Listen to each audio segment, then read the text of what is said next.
jawatan. So benda ni tak berlaku disebabkan ada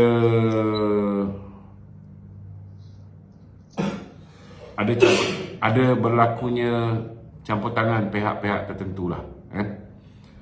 Contohnya kat Johor kan, kalau ada 4 orang ahli parlimen tu keluar parti, kan, keluar letak jawatan sebagai ahli parlimen contohnya, kan, mereka akan berhadapan dengan satu kuasa besar lah, itu yang menyebabkan mereka ni akhirnya tidak jadi. Dan bila mereka tak jadi, Mak Ebra pun tak jadi, kan? Kalau dia ada cadangan nak buat lah, mungkin yang tempat-tempat lain dekat Perak pun tak jadi, kan? Mungkin yang mana lagi? Satu, dua, yang Sabah pun mungkin lambat sikit, kan? Tu pandangan saya lah, tu pandangan saya. Okey. Lagi satu, Datuk. Dulu saya ada lihat perdebatan PMX dengan Datuk Seri Najib. Dua ni. Dan bagi saya, dua-dua orang ni memang genius lah. Dan dalam hati saya terdetik masa tu, kan bagus kalau dua orang ni bekerjasama. Dan sekarang mudah-mudahan dah nampak jalan ke situ. InsyaAllah. InsyaAllah. Saya pun mengharapkan benda tu berlaku lah. Itulah harap-harap kita dapat lihat dua orang hebat ini bekerjasama. Telefon ni. Bila bocor apa ni, memo dalaman yang menyatakan bahawa tidak ada kes ke atas Datuk Seri Zahid. Lepas tu sebelum tu pula bocor memo dalaman yang mengatakan bahawa tidak ada kes, tidak ada asas untuk dakwa Datuk Najib dan juga Tan Sri Irwan. Saya harap selepas ni kes-kes Datuk Najib ni akan digugurkan juga. Dan kita haraplah supaya dalam kes SRC dia tu pun dapat retrial supaya kita boleh satukan pemimpin-pemimpin kita yang bak kata orang terbaik ni. Betul. Untuk duduk bersama dan membangunkan negara ni, kan? Kita nak berperang sampai bila, kan? Cuba bayangkan how strong this government will be when we have Datuk Seri Anwar, Datuk Seri Najib, Datuk Seri Zahid, Datuk Seri Fadilah, and they will be working together for the betterment of our country. So kalau benda ni betul-betul terjadi, bagi saya Malaysia ni akan jadi kuat, sangat kuat. Amin. Terima kasih tu. Okey, sama-sama. Megat, thank you. Okey, pokok sena. Assalamualaikum Datuk. Waalaikumsalam. Alhamdulillah. Okey, soalan saya Datuk ada satu soalan tapi ada 3 jawapan yang Datuk kena jawab. Oh yo, satu soalan 3 jawapan. Dia pula dictate kita nak bagi 3 jawapan. Okey, senang, satu soalan 3 jawapan. PRK Johor adalah turning point kepada yang pertama 7 orang yang dikatakan nak meletak jawatan. Bila melihat PRK Johor, dia orang dah ada sedikit handbrake, yang pertama. Yang kedua, KJ menyatakan bahawa DUN di Johor akan kalah apabila UMNO 70% menyokong, tetapi berlaku sebaliknya, diam juga. Dan yang ketiga, kerajaan perpaduan tidak boleh digugat. Apa komen Datuk pada satu soalan saya? 3 soalan pada satu jawapan tu Datuk. Pertama sekali, saya sebenarnya dah umumkan bahawa 7 orang itu, 4 daripada Johor tu, sebelum keputusan di Johor pun mereka sudah U-turn lah, tak jadi untuk meletakkan jawatan. So bila kita dah menang di Johor ni, lagilah dia orang akan fikir 10 kali nak letak jawatan. Pertama. Kedua tadi pasal apa ni? KJ. Pasal KJ. KJ kata dua semua kalah. KJ ni saya cakap terus terang lah. Dia bukan seorang yang jujur untuk memberi pandangan secara ikhlas. Kita kena tahu bahawa dia punya lontaran idea-idea yang keluar daripada otak dia penuh dengan dendam kesumat dia, kecewa dia. Ha? Sorry. Ha. Penuh dengan dendam kesumat dia, kecewa dia bila mana dia dipecat daripada parti, bila mana dia kalah dengan Datuk Zahid sebagai presiden, kan? Dia sampai sekarang ni dia tak boleh move on lagi. Dia sentiasa memburukkan Datuk Seri Zahid dan sentiasa memberikan pandangan-pandangan yang kalau orang ada otak boleh fikir bahawa pandangan dia ni tak bernas dan sangat bias. Dia kata BN akan bungkus, UMNO akan bungkus, kalah 6-0. Berlaku tak? Tak berlaku. Betul tak? Dia kata Johor kita akan kalah. Pakatan Harapan akan kalah 2-2 kerusi. Berlaku tak? Tak berlaku. Jadi bagi saya lah, orang yang selalu bazir masa pergi tengok keluar sekejap ni, cuba anda pula keluar selama-lamanya daripada menonton KJ ni. Bagi saya simple lah. Kita kalau kita nak dengar seseorang tu bagi pandangan, kita dengar orang yang bila dia bercakap ada substance. Bila dia cakap tu dia bersandarkan fakta. Jangan kita dengar orang yang bercakap tu bersandarkan emosi, bersandarkan dendam, berasaskan niat dan matlamat dia untuk menghina orang yang telah menewaskan dia dalam pemilihan. So kalau kita masih lagi pegang dengan kata-kata KJ ni, kita sendiri sebenarnya yang tak move on lagi. Banyak orang dah tak dengar dah KJ ni, kan?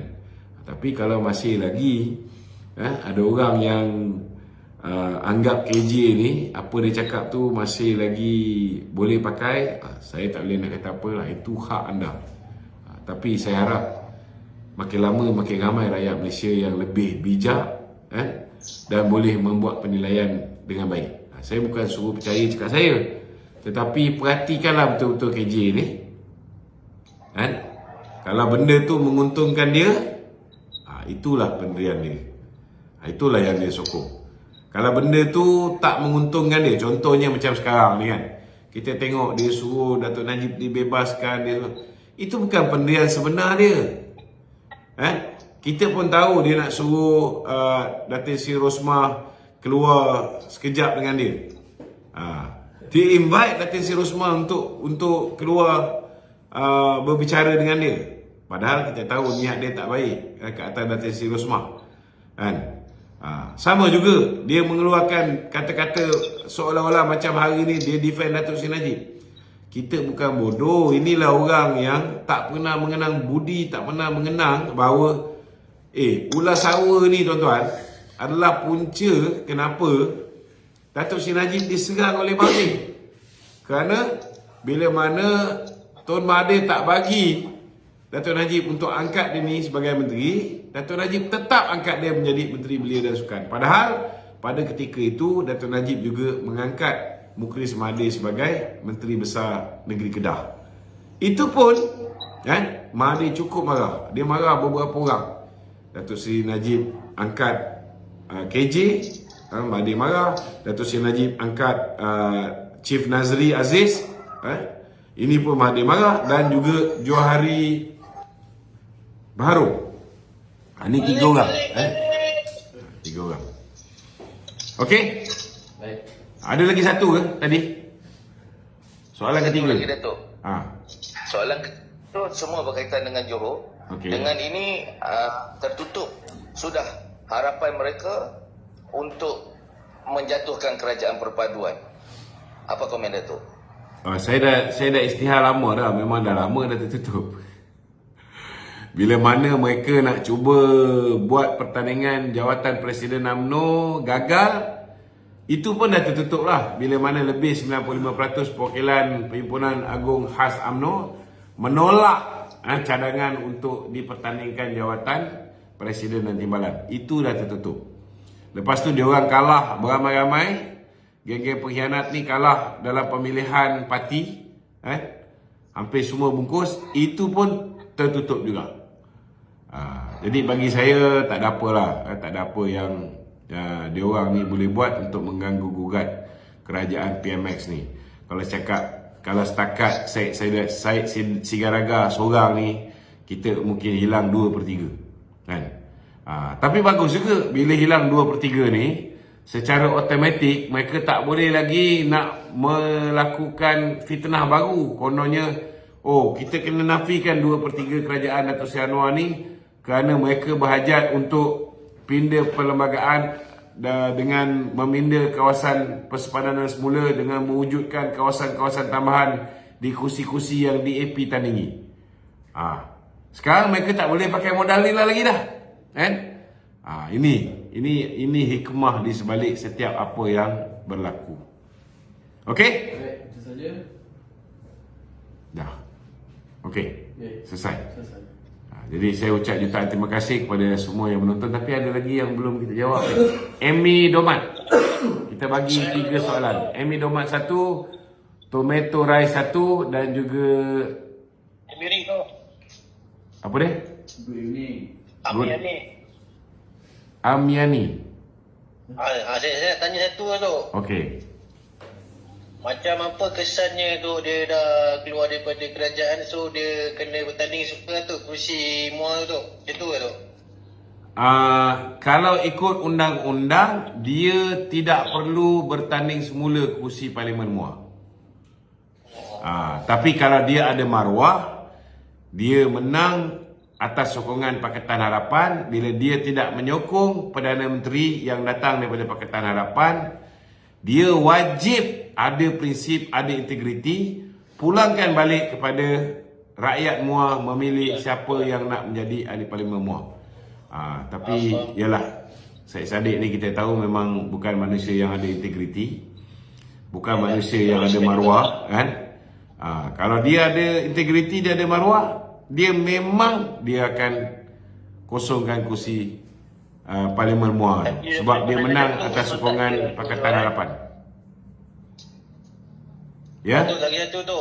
Okey. Tadi saya selalu tengok Facebook, tapi tadi saya tengok Facebook live pula tu. Saya terus masuk TikTok ni. Okey. Itu sajalah tu saya nak beritahu. Yalah, saya punya Facebook ni selalu kena kacau lah. Tak boleh nak kata apa. Semoga lebih baik. Okey, terima kasih. Assalamualaikum Datuk. Waalaikumsalam. Datuk, tadi saya nak bagi pendapat Datuk yang tadi ada kawan kita daripada Perak, apa dia cakap. Okey. Gabungan ni adakah gabungan ni untuk menuju kepada PRU 16. Ya. Gabungan antara BN dengan PN ni. Ya. Saya rasa kalau ikut pandangan saya rasa sebab saya tengok ini Datuk Seri Zahid pergi convocation DAP dengan layanan pada ahli DAP. Saya tengok seronok dia orang bila Datuk Seri Zahid pergi dia punya convocation. Okey. Sebab saya rasa bila gabungan antara BN dengan PH ni, saya tengok di Malaysia sendiri, kita dengan keharmonian yang kita ada sekarang ni dengan orang Cina, yang kebanyakan orang Cina ni, saya yakin orang Cina ni ramai daripada dia ni penyokong DAP. Bila BN UMNO ni bergabung dengan PH, orang Cina rasa lebih selesa, rasa lebih selamat, rasa lebih kehidupan kita ni rasa lebih macam bertolak ansur, kita lebih harmoni Malaysia kita. Saya ingat gabungan ni gabungan yang terbaik saya rasa kalau untuk kita menuju kepada PRU 16. Betul, setuju. Kita tidak tengah jalan. Saya rasa ini satu kerugian yang besar pada Malaysia sendiri. Saya rasa. Saya harap MA tolong sekolahkan kawan-kawan kat Kelantan tu lah. Kat Kelantan ni susah lah Datuk. Itulah dia. Tapi kita kena, we got to start somewhere. Kita kena yakinkan. Saya yakin insya-Allah. InsyaAllah. Setiap manusia tu satu hari nanti dia akan sedar. Kita harap Allah Ta'ala buka pintu hati mereka ni untuk menerima kebenaran. Ya betul. Itu saya kata Datuk, kalau ahli UMNO sekarang bila PRU 16 dia nak break gabungan ni sebab untuk nak desak presiden, nak desak parti jalan solo. Saya rasa ini satu kerugian. Tak ada. Kita pun bila kita buat keputusan MA, kita buat keputusan ni, yang buat keputusan ni ialah pucuk pimpinan yang atas. Bila pucuk pimpinan yang atas, bila dia buat keputusan, maklumat yang dia dapat ini lebih banyak berbanding dengan orang yang di bawah. So kerja kita ni, bila kita buat keputusan, selepas kita buat keputusan tu ataupun sebelum kita buat keputusan tu, kita explain dekat bawah ni kenapa sesuatu keputusan itu diambil. Jadi orang bawah tu akan lebih mudah untuk terima. Kita pun tak boleh jadi diktator, semua nak ikut cakap kita, tak boleh kan? Jadi kalau kita nak pastikan orang bawah ni boleh sokong, kenapa kita pilih untuk bersama dengan Pakatan Harapan, kenapa bukan bersama dengan Muhyiddin, maka kita kena turun kat bawah, terangkan betul-betul apa pengkhianatan yang kita dah kena zaman Muhyiddin memerintah, apa penderaan, pembulian yang dilakukan oleh Muhyiddin. Barulah orang boleh terima dan orang boleh faham kenapa kita mengambil sesuatu tindakan dan sesuatu keputusan. Okey? Okey, Datuk. Terima kasih, Amy. Okey, Eldrin. Datuk, saya awal lagi. Okey. Silakan, Eldrin.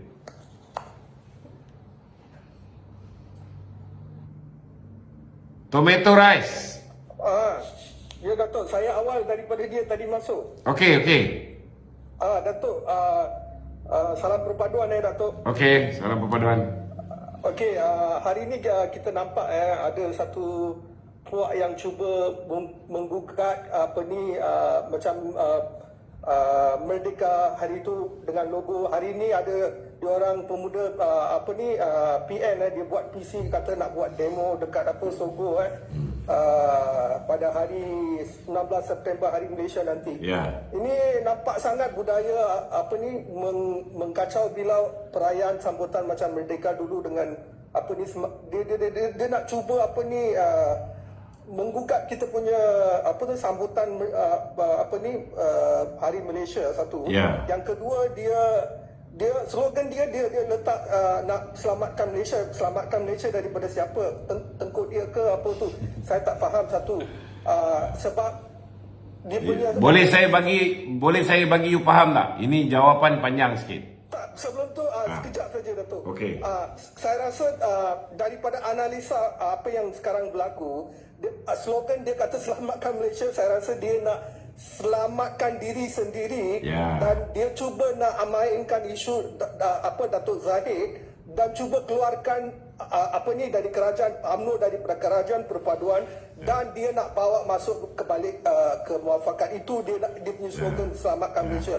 Saya rasa itu analisa saya lah Datuk. Tapi saya rasa ini menggugat sambutan kita tu memang sesuatu yang kurang ajar. Kedua Datuk, soalan saya rasa macam dulu Azmin Ali dia pernah sebut tentang kes yang akan datang Muhyiddin Yassin tu, 3 kes yang ada lagi. Dia kata secara automatik yang kes yang dia 3 lepas tu, secara automatik yang kes akan datang pun dia akan terlepas. So saya rasa ini tak betul. Datuk cuba ulas sikit Saya rasa saya ulas yang itu dulu. Saya nak beritahu, kita kena faham rakyat Malaysia ni dia datang daripada IQ yang berbeza-beza. Tapi kebanyakan daripada Perikatan Nasional ni kan, memang level pemikiran dia orang ni, dia akan percaya dengan apa yang Azmin cakap. So you can't blame them, you can't blame them to have that level of thinking. Mana datang logiknya? Kes yang pertama tu, pertuduhan itu cacat.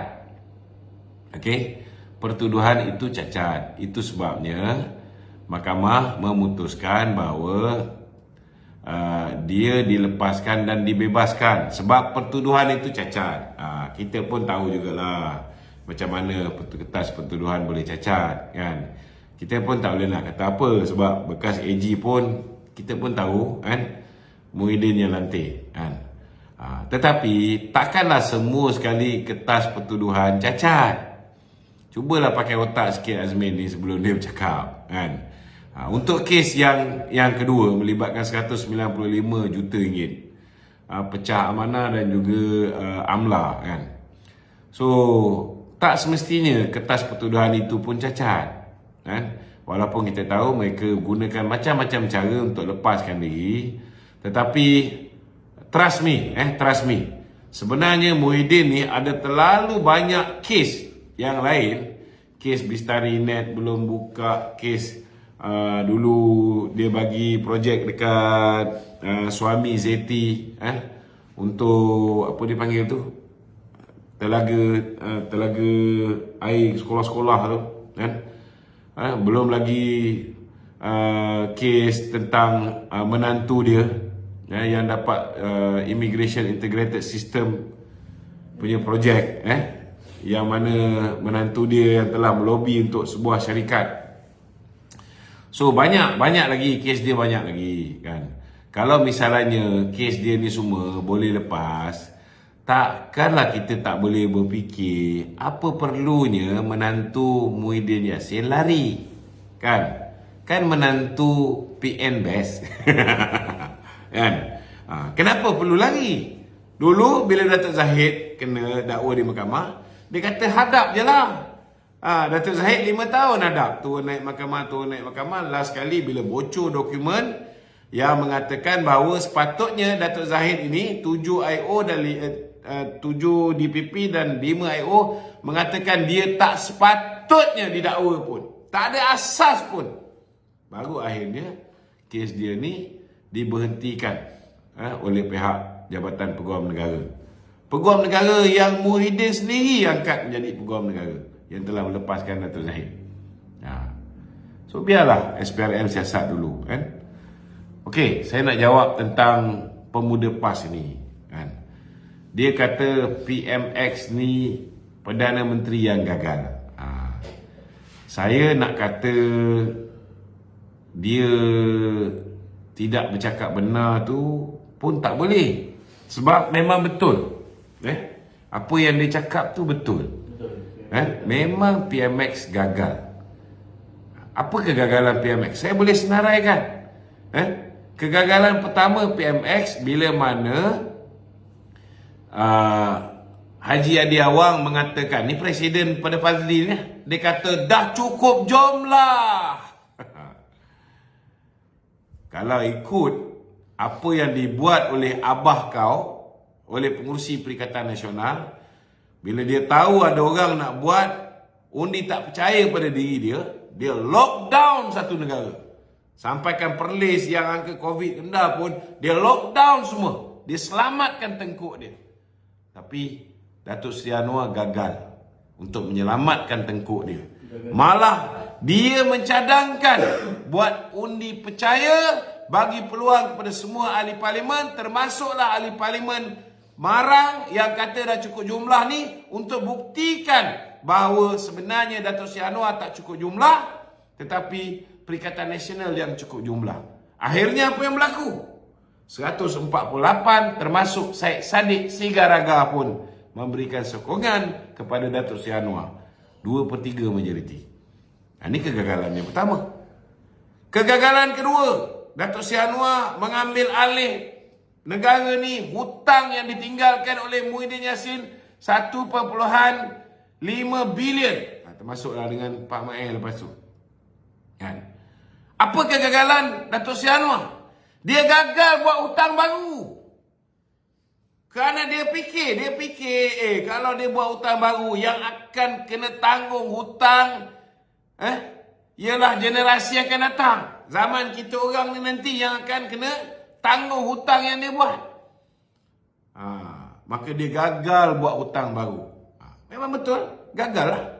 Gagal untuk buat hutang baru dan gagal menyusahkan generasi yang akan datang, seperti mana yang manusia puaka bernama Muhyiddin dan juga Mahathir telah buat.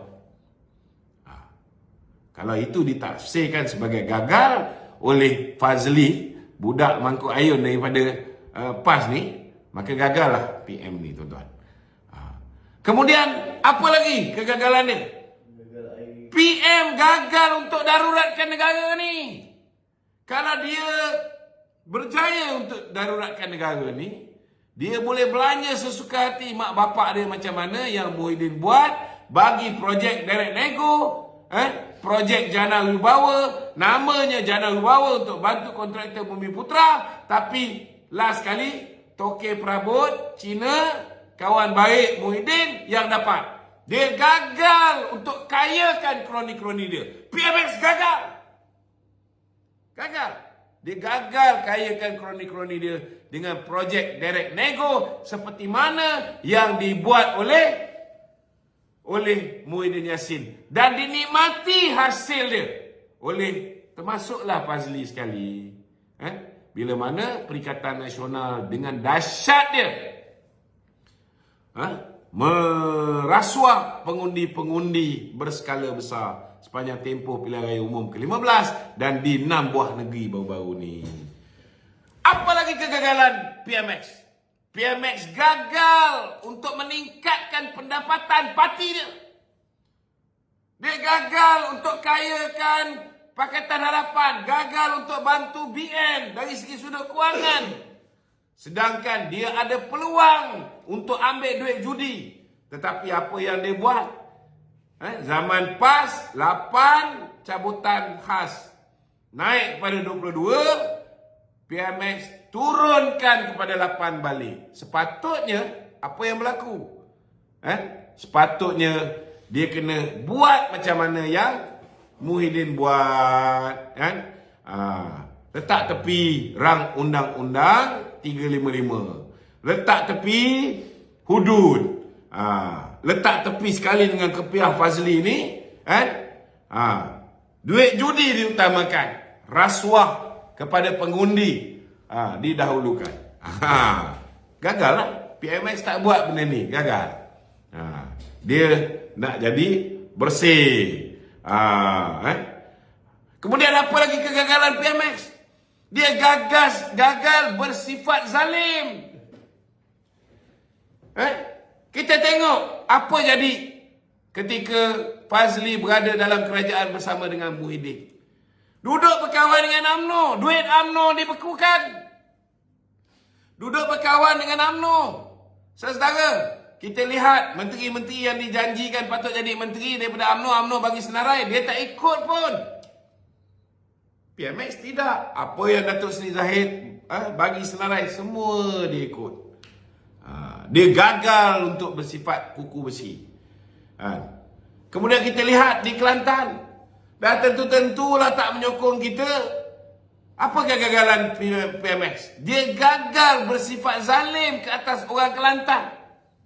Dan tentu-tentu orang Kelantan ni tak menyokong dia.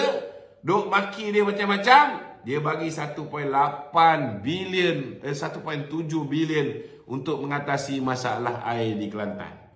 Dia gagal untuk mengekalkan air keruh di Kelantan.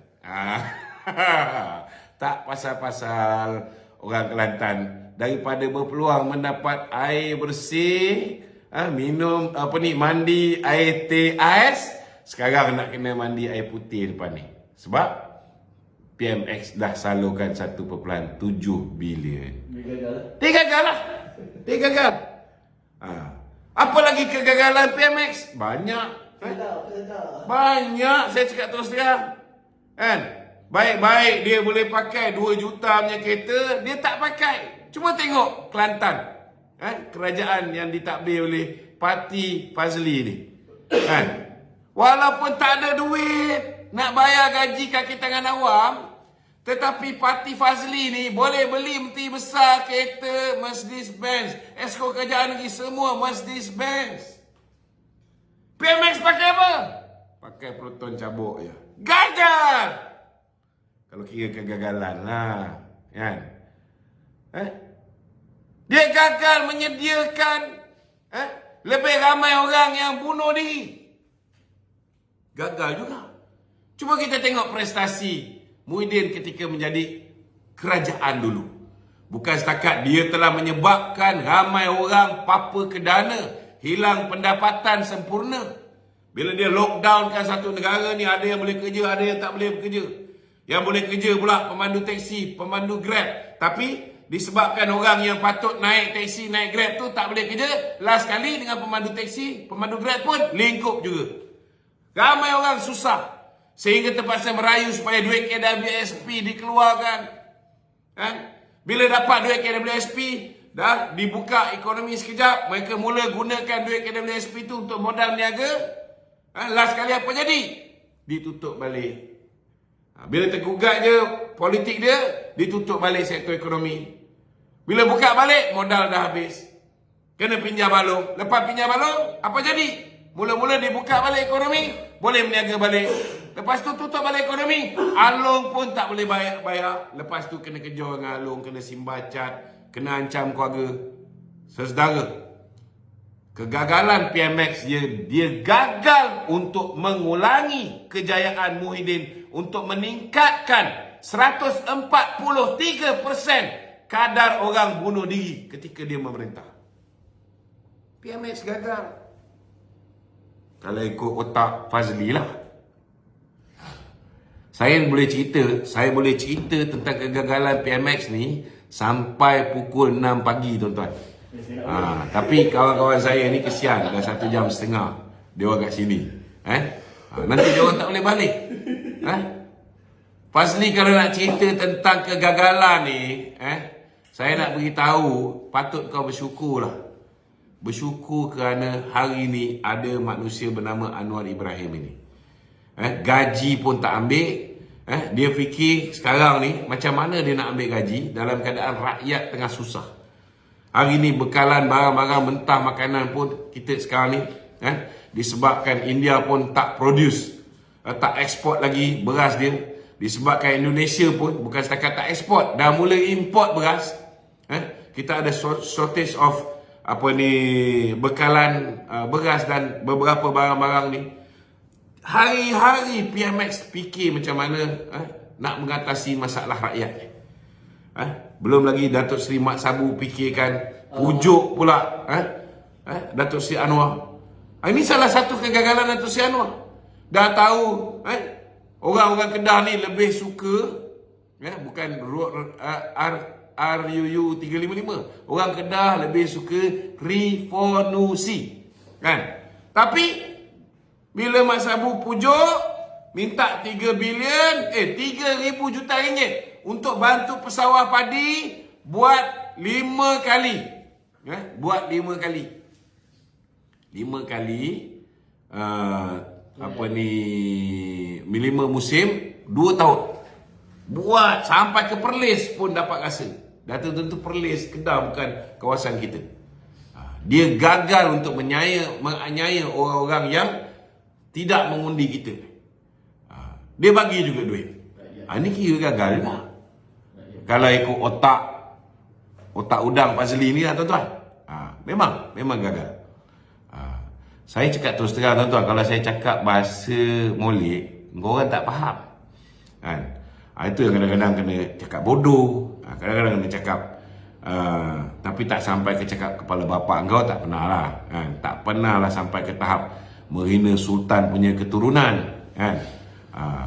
Tetapi kadang-kadang kena guna bahasa ayat-ayat yang Sanusi pakai, baru korang ni boleh faham. Dia nak cerita tentang kegagalan. Dah satu dunia tahu bahawa zaman 18 bulan Muhyiddin itu ialah zaman kegelapan. The Dark Ages of Malaysia. Hari ni kau boleh cakap pula kau nak berhimpun. Engkau hari ni kau kalau ia pun mengaku je lah segala apa yang korang buat untuk tukar kerajaan, untuk tukar PM, gagal. Dan hari ni korang akan jadi kluster mahkamah. Itu sebab korang nak pergi berhimpun depan Sogo tu. Bukan pasal rakyat. Rakyat negara ni tak perlu diselamatkan. Negara ni dah lama selamat. Bila mana tangan-tangan Perikatan Nasional tidak ada lagi dalam kerajaan. Negara ni dah selamat dah. Nak selamatkan apa lagi? Nak kembalikan zaman lockdown? Kau ingat orang rakyat Malaysia ni rindu dengan zaman lockdown? Yang 4.2 juta orang ni menyokong korang ni sebab duit korang je. Kalau diorang ni boleh berfikir dengan waras, diorang akan tahu bahawa duit korang pun dapat daripada duit judi dan dapat daripada duit yang korang sakau daripada jana wibawa. Ini belum lagi projek-projek lain yang lepas ni akan pecah. Ada banyak lagi. Tunggulah. Kalau nak kira gagal, macam-macam kegagalan PMX. Antara ni, dia gagal untuk paksa rakyat Malaysia untuk mengambil vaksin. Sampaikan vaksin berlebihan pun masih order lagi 500 juta. Tunggu. Ini semua sekali akan keluar nanti. Kalau nak cerita gagal ni, Fazli, Kau pergi kat mana-mana tandas awam, kau pergi tengok muka engkau tu. Muka engkau tu lah refleksi kegagalan di tahap paling dewa sekali. Assalamualaikum warahmatullahi wabarakatuh.